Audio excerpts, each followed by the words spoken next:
Remember that Samuel is coming onto the scene at the end of Judges, this time where the Israelites were described as doing what seemed right in their own eyes. Things were messed up.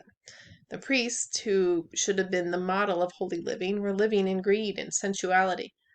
In Samuel 4, we read about the Israelites being defeated in battle. 4,000 men die in battle. After the battle, they ask why the Lord has defeated them.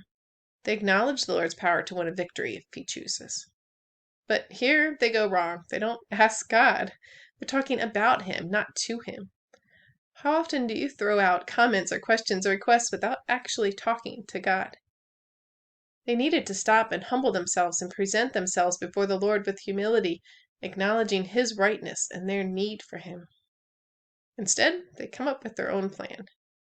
Since God didn't choose to go with them into battle, they're going to force God to go with them into battle by taking the ark of the Lord with them. The ark is brought by Eli's 2 sons. Israel is defeated. The 2 sons are killed on the same day as was prophesied. The ark is taken into the camp of the Philistines. They think they have defeated the God of Israel.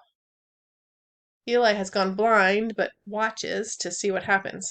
He learns of the disaster and falls over dead at age 98.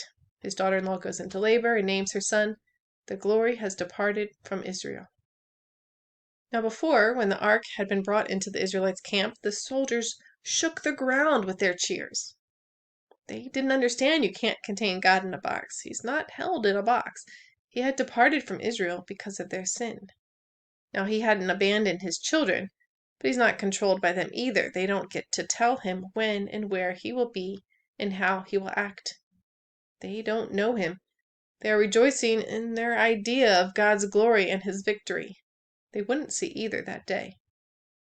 How much of the church is shouting and praising and celebrating the presence when God has already long departed from their midst?